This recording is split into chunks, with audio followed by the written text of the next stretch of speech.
Coming up today on Locked On Texas Tech, the portal waters are warm, and we're diving in with one staying, one arriving, and 3 leaving. We make sense of it next on Locked On Texas Tech.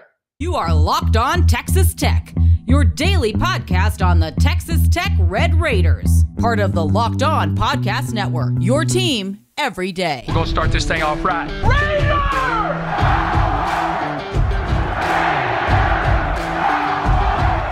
Everything runs through Lubbock. Great to be with you again on Locked On Texas Tech on the Locked On Podcast Network, your team every day, always free and available on YouTube or anywhere you get podcasts. And today's episode brought to you by Gametime. Download the Gametime app, create an account, and use our code LOCKEDONCollege for $20 off your first purchase. With the only Chris Level, I'm Casey Cowan. Chris, great to be back with you today. Hope you got your portal paddle out as we will be waiting and making our way through the waters, churning in all directions and on multiple fronts, of course, as we knew this week would be action-packed of a certain variety at least. And I guess we've got every variety to talk about today because we've got a few departures. We've got an expected arrival for Grant McCasland and the Red Raider men's basketball program, and we'll kick it off with what I think is the best news of the week so far because he is a known commodity. We've got somebody deciding to stay in the LBK, that being Darion Williams, who announces that he's going to be running it back with the Red Raiders. Anticipated and or expected, but a bit of a relief whenever that news finally comes across, Chris. And I know as Coach McCasland has described him, I know the way we look at him, Darion really a guy that could be or should be a cornerstone piece of the Texas Tech basketball culture and team, hopefully for a couple more years to come. Were you always good at that, the paddling or the rowing the canoe or the blown up lifeboat thingy? Were you always good at that? Or now I won't be caught in a blown up lifeboat unless this has been blown up by somebody else prior to my arrival. But okay. I'd like to say that I became pretty proficient in a canoe. But I did turn one over and almost lose my life in the Animas River outside of Durango last year. So I don't know if I can say that anymore. Maybe I give myself about a 7 out of 10. I'm still alive, so I passed the test, I guess. How about you? I was always jealous of the guy when you go rafting or whatever, the guy that's just in the back with the cool sunglasses, and he's kind of standing up, and he's the one shouting out orders. And all he's got is he's just kind of steering this bad boy, right? You know, like not really doing anything. And he's like, "Okay, row," and you're up there just like, And anyways, whatever. But yeah, like Richard Belding's brother, man, just super cool, sitting on the edge of the raft, didn't even need to sit down in it. This is what I'm talking about. Yeah. Saved by the Bell, man. Yes. I know exactly the type of character. Yeah, they were going on the boating trip, and then he no-showed, and then Zach and Kelly, and they were just like, to the max. Yeah, Darion Williams. We wasted a bunch of people's time here. That's my fault, folks. Not at all. Sorry. Yeah, Darion Williams. I mean, I don't think this was a surprise. I think that in this day and age, it's like there's an announcement for everything, and until there is an announcement, people I guess are left to wonder. And so I guess theoretically, you're still wondering about Chance McMillan and Kerwin Walton, and I guess Devin Kamer just said that he's staying, and then EY too. But Darion Williams, pleases the Tech fan base yesterday by saying he would return. And he was what was he, like a third team All Big 12 player? And what's he worth? What's a Big 12 starter worth that did what he did on the open market? I'm glad we won't find out, but I mean, that's fairly big news with the way that the world is working, that he does come back, because I'm sure that he would have been sought after by quite a few programs had he decided to say, "Hey, you know what? I'm gonna test it out there and just kind of see what all is available to me, and all that." But thankfully, he did not. I think he's happy here. It certainly appears that way. But he will provide a lot of your culture and stability now, because any new piece that comes in now they look to guys like Darion Williams and go, okay, how does Coach McCaslin, how do we do this? What's he want from us on this day, in this play, at this point in the season, whatever it may be? Darion Williams can now provide some backbone for your program now.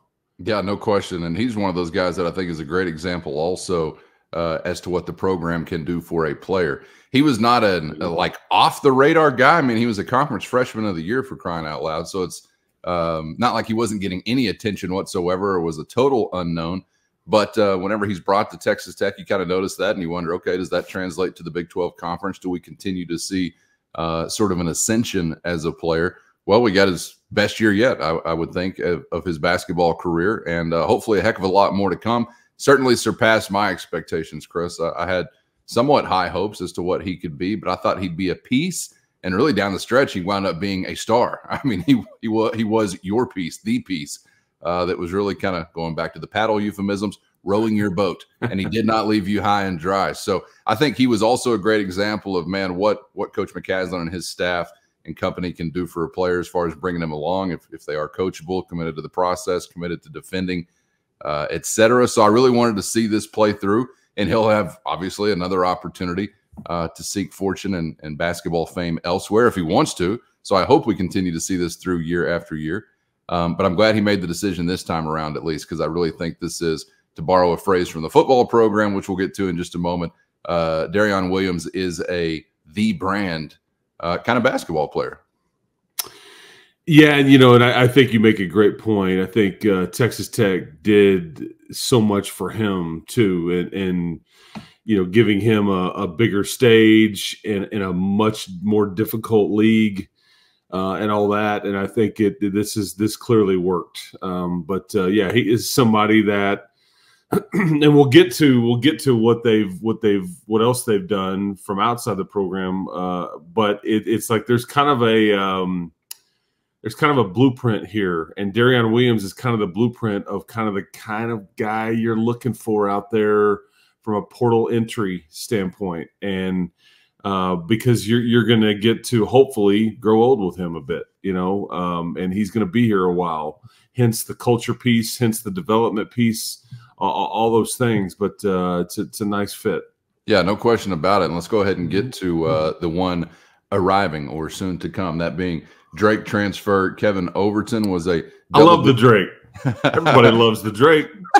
Was a double-digit scorer as a freshman a year ago. 6'5", is going to add some length, obviously, there on the perimeter and somewhat in between as well. Again, a freshman, just like we were talking about another freshman, or formerly when he arrived at Texas Tech, in Darion Williams. But excited, I think, for the most part. I mean, I do like to see, the double-digit scoring and maybe what he can do for you as a shooter as well, a catch-and-shoot kind of guy. But just the length in general on either end of the floor is a welcome sign, because I know we're looking for like front court help and things like that. And yeah, give me some 7-footers or some 6'10", 6'11ers, but a 6'5" on the wing, I'm not mad at either. I mean, I think as far as your team is concerned, obviously you get longer with a guy like this being added to the mix. And maybe, again, from a physical standpoint, measurable standpoint, somewhat the prototype or the mold that you'd like for some others to fit. Yeah, speaking of big guys, they may give you one of those soon, so we'll see there. But yeah, but Kevin Overton, this is a fascinating player. Just some background here, because I think there's a key word that you mentioned, and it really, to me, is the lead. First, today's episode brought to you by Monopoly Go. And we've all been there, either as a player or a fan. It's halftime of the big game, and the scoreboard's not looking too good. You're feeling low. You're not sure you or your team are going to be able to pull out a win. And that's when you dig deep, lift your head up, and say to yourself, it's time to get back in the game and take as much of my friends' money as I possibly can. And you can do just that with the smash hit mobile game Monopoly Go. Monopoly Go lets you compete with your friends to get the most riches and the biggest empire. It's the Monopoly you love, but on your phone, anytime, with tons of new twists, including leaderboards to compare your progress to your buddies and tell them all about it whenever you're kicking their butts. You can also play on countless dynamic Monopoly boards, make your friends bankrupt by smashing their landmarks with a wrecking ball, or charge other players rent for your iconic properties. You can even work with your friends to crack open community chests and in tournaments to get extra rewards and climb the leaderboard. So get back out there, put on your game face, and download Monopoly Go today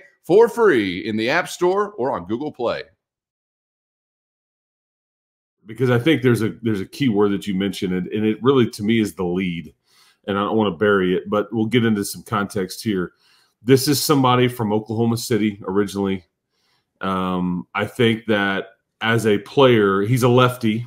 Okay, he's 6'5", is what he's listed at. You know, maybe he's closer to 6'4". Who knows? But anyway, you mentioned the length that's added. So I think that they definitely would. That this was something from a team standpoint. They definitely wanted to. We just have to get longer and athletic and all these things. And I think that just makes your defense better, clogs the lanes up a bit more, and just makes you more difficult to go against at times. And so he provides some of that. But the key there, though, is freshman. That's what's fascinating to me because, see, this is just a carbon copy of Darion Williams, really. Slightly different position, but this is a really good freshman that played really good basketball on a team that went to the tournament. And he played 30 minutes a night. And I think for you to play 30 minutes a night in the Missouri Valley, and they won that league, and for you to only turn it over 18 times in the entire season is wild to me. Yeah. And I have a feeling that Coach McCaslin and company were looking at that going, oh, we can – I mean, this is good stuff. That's hard to do. I mean, I even read some things last night about this is one of the best, like lack of turnover rates or however you want to phrase that of anybody that's played that many minutes as a freshman since like 2007. Okay, so that's rare air. The other thing that fascinates me is that Grant McCaslin and company, they were the first to offer this young man out of high school back in 2021, I think. Really? So they like when they were at North Texas. Yeah. And he was Oklahoma City. So they were the first. So they finally get to hook up. They get to go on their rafting trip together. So and all that, and hopefully it's a lengthy trip down the river with no casualties. Yeah, so very fruitful. But they've had their eye on him and liked him as a player and prospect and all that. And I think Tech sees him as a big guard. As a guard, it just happens to be a big guard, but that can also play the wing, and so you get some position flex here with him and some, we can go small ball if we want. I don't know if he's like necessarily ready to run the point per se, but I think to be a on the wing and combo guard and whatever just off the ball, I think he checks a lot of boxes there. Man, that's exciting. And thinking about a guy with those type of turnover numbers or lack thereof seems to fit in obviously very, very well with what Texas Tech was as a team in year one under Grant McCaslin. And correct me if I'm wrong, but I think you fend off, as far as primary suitors, a conference foe in West Virginia, another former conference foe in Oklahoma. And do we have a former coach at West Virginia? Am I thinking of the right guy?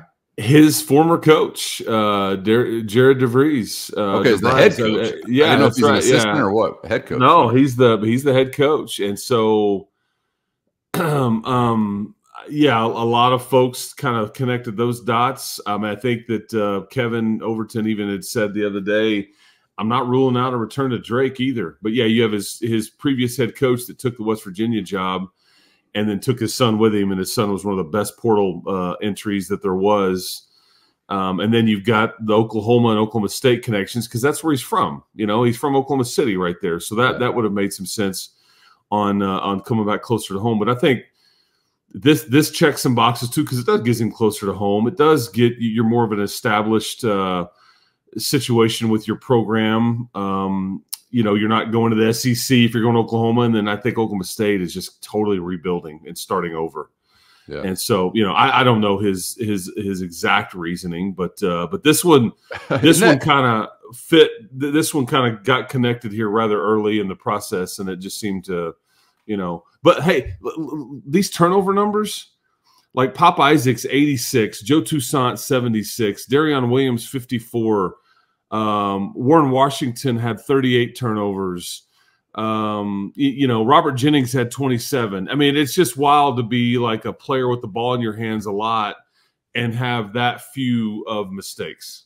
Yeah, no question. And that'll play just about anywhere. Any coach will be happy to have that as a part of his program. I was just going to say, it's kind of funny that after only 1 year under Grant McCaslin, compared to some of the other situations that you're referencing there in Stillwater or Morgantown, we're cemented, right? Like we're just so established and stable, and no problem. Come on down to this long-running success machine here in the LBK that's been running for, I don't know, about 13 months or so, but compared to some others. And meanwhile, last week we were all like, I hope this thing is still cemented. I mean, can I still write my name in this cement? Ride the roller coaster with us, folks, up Chris and down. Was here. Yeah, it's not dry yet, but no, it's funny, just how things change. But yeah, when you look at your situation as it stands on this day, West Virginia, Oklahoma State, and then like I said, Oklahoma's not even a part of this deal. But there's so much change. Yeah. And it just depends on what somebody wants, what relationships they have. I think you just would have to think that Grant and his staff's initial interest back 4 years ago, pay some dividends here. Gotcha. And that I know what I'm getting. They've always liked me. They liked me back then, and all those kinds of things. So anyway, but freshman. So he's going to have some years here, hopefully. Yes, no doubt about that. And before we move on to what's happening on a football front, you mentioned a big man potentially coming down the pipe. I'm assuming it's the guy that was on your campus with a name twice as nice, Federico. We talking Pitt transfer? Another guy that hails from Finland, 6'11". He would not be our first in the program if he were to become a Red Raider. Is that who you're making reference to? Yeah, we're going to need to learn if he does hop on our boat. He's going to, Frederico squared, Frederico times 2, Frederico. All the above. Yes, say it again. Okay, Frederico. Well, that's his name. Yeah. Yes, there is some ties to Emily Yalaho from Finland. I think there's somebody on the that works with players overseas that I think there's some connections to, and so that makes some sense. So, do I know anything definitive? No, but would it surprise me if he jumps on board soon? Not at all. And so, and that checks a box and checks a need that you desperately need, right? Yes. And I think this would be a player that would simply add some depth. I don't know if he would be brought in as your starter there, or it may just depend on what else happens. But he had modest numbers at Pitt, but we were all just up there. In Pittsburgh. So, which is kind of interesting too. So anyway, so that's a possibility, but nothing definitive yet. Yeah. Just about a 5'5" guy statistically, but 6'11". That's the type of box that he would be checking, and somebody that obviously would provide even more length. And may not be able to assume anything at this point, but I can assume that, Coach McCaslin has got a great ability to close. I mean, his success rate whenever he's gotten guys on campus for visits has been pretty dang good. I'm trying to remember. Surely he's not batting 1,000, but I don't remember many through this cycle or last year's cycle that got to Lubbock and didn't wind up a Red Raider. Yeah, I mean, I think valid point, and I also think that you're pretty picky about who you. It has to get pretty serious on the visit thing. Like you almost kind of have an inkling, like, okay, this is going to happen. Like he really likes us, we really like him. Let's get you down here. Let's get your family down here, and all that. So when it gets to that point, I think that obviously the rate is pretty high. So we'll see kind of what else comes on visits here in the coming weeks. Come on, guys, don't just be bringing any Buckle Bunny home to meet Mama. You got to vet her. It's got to be well along in the process. I mean, I think that's kind of what we're talking about here. All right, that's what you meant, right? I think you were thinking Buckle Bunny also. Before we get out of here today, let's leave the basketball conversation and let's get to the 3 departing. First, today's episode brought to you by Yahoo Finance. Wouldn't it be great if you could see all of your investment and retirement accounts in one place? Well, with Yahoo Finance, you can consolidate your views from multiple accounts into one hub and access the expert analysis you need to tend to your entire portfolio with confidence. When it comes to your financial future, you may think you've done it all. You've saved, you've researched, you've invested all that you can, but now you need to take those investments to the next level by using what every financial great uses. Yahoo Finance. For more than 25 years, Yahoo Finance has been the brand behind every great investor. And whether you're a seasoned investor or are looking for that extra guidance, Yahoo Finance gives you all the tools and data you need in just one place. They're the #1 finance destination, producing a holistic look at the financial news cycle, including breaking news, original editorial perspectives, analyst ratings, independent research, customizable charts, and a whole lot more. And with a community of over 90 million users each month, their real strength is helping you on your way to financial success.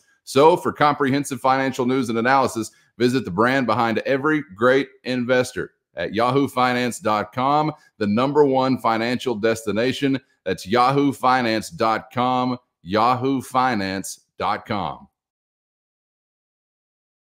Chris, your portal powers are growing stronger than ever.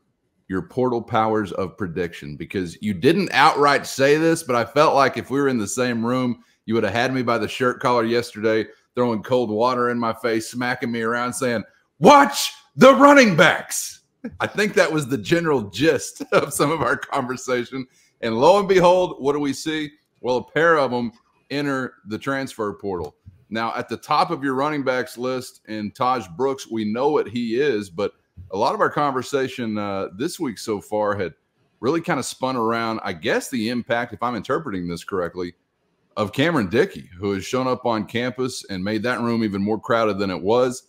You know, something else we talked about, I don't think necessarily you're ever ideally going to be having, you know, those big of numbers as far as your running back group is concerned. So maybe there was some fat to be trimmed there anyway.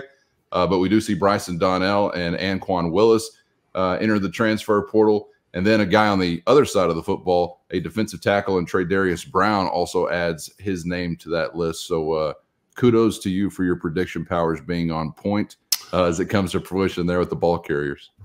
Yeah, and I think it's just fair to like look at the hot spots on your team. I don't know if that's the right way to phrase that, but like the spot where somebody young came in and moved up the depth chart rather quickly, and Cam Dickey certainly did that. And you have quite a few guys at that running back position, or you did. And for him to kind of leapfrog some of these guys, I think that, you know, and again, you know, some guys may say, you know what, I'm not okay with this. I'm gonna work hard. I'm gonna pass him back up or whoever, and I'm gonna stick with it. And I love it here. But other guys are like, I'm just not gonna get to play, you know, and I really want to play. And like you said yesterday, some of these guys are processed too. I mean, sometimes this is a program decision. I don't know if they can come out and just say that, but that happens as well. Yeah, and I think what Joey's staff and Joey specifically does a really good job with them on is that they tell them the truth. Hey, if you want to play, it's probably not going to be here. Like, this is what we've got going on, and so you're not going to hurt our feelings if you leave. Good luck to you. But if you really want to play, you know. But yeah, so I think there's some as the spring goes along, and kids know when they're, you know, every day it's like, hey, ones come out here, twos come out here, threes come out here, fours come out here. You know, that they know where they stand and what's in front of them, and they're not stupid. They see, you know, how it's, you know, how many reps they're getting or not getting and all that stuff. And so, you know, I was somewhat surprised that, you know, I thought Bryson Donnell may look at it back in the fall or like back in the December window, because he just wasn't somebody that, you know, was getting to play. And I think if you remember back last season, his mom kind of got on some social media and she was frustrated I think that she ended up deleting it. And by all accounts, he's a wonderful kid. He's a good soldier. He's done everything that's been asked of him. He's special teams. He's present and all those things. But it just wasn't working here, like from a playing time standpoint. And then Anquan Willis was more of a short yardage guy that, was potentially could have been a linebacker, and all that. And so I think, he was, Kenny Perry had even said he's more of a short yardage guy and all that stuff. Anyway, bottom line is, you're now a lot lesser in that, room from a player standpoint. And you still have another true freshman ready to show up too. Right, yeah. So Jacoby Williams, I think. So, but this is, to me, I'm just going to go back. This is all Cam Dickey related, man. I think it's like it's like a compliment. It's like, damn boy, good. I'm not going to get any run. I don't know, but that's ultimately what this comes down to. We tried to talk about him early on before spring football even started. And sometimes you're right on some of these things and sometimes you're not. But this is one where I just think it's, to his credit, he's come in from the get-go, man, and just made some noise, and other guys have seen it. Any thoughts on Trey Darius Brown, who on the other side of the football, we've talked about a group they feel like is 5, 6, maybe even 7 deep as far as some of those frontline interior guys? Yeah, he was somebody that I'd be willing to guess most people, weren't familiar with him. He had been kind of like red shirt, back end of the roster type scenario, and this is more of a developmental piece. He's not from around Lubbock or anything, and it's kind of far off or whatever. And so I think maybe he will look for an opportunity closer to home and things like that. But this was just man, I'm far away, or semi far away, and I've got a lot in front of me, and so this isn't it for me. And there may be others like this. These are understandable. It's not that you don't understand others when they hop in, but like these make sense. Like I get it. Like I can't get frustrated with it when you're like, you got third or fourth team guys that are going, man, I just want to play. I can't fault them for that. That you only get so many of these years, and that's it. But like Watts, Willis, Donnell, and now Brown, all really for the same reason, it would appear. Are you hearing anything yet bubbling to the surface on incoming football guys? Because I know I guess we're on both ends of the spectrum in our conversation yesterday with Joey McGuire saying, I don't want to be active at all whenever the portal window opens up, or I hope to not be active at all. But then we've also talked about, is there an offensive lineman out there? Is there somebody else that could be attractive to Texas Tech? I know we're very early in it still, but what do you think? Yeah, I'm not going to rule out that you add. I'll just say it. I'm not going to rule out the fact that you would add a quarterback. I'm not going to add. Yeah, and you can make of that what you want to. But when your current guy is just shut down, I mean, I just don't. Again, it's just not going to surprise me. So I just think you would be naive not to think about that as a possibility. I think offensive line's the same way. Like I know you brought in a lot at semester, but I mean, if there's a good one out there, wouldn't you be very wise if there's something that makes some sense? Wouldn't you be wise to say we could still use the help? I mean, I would say so. I don't know if you're in the need for like running back or tight end or receiver. I think you seem pretty deep there with, I don't know if but like quarterback and offensive line on offense.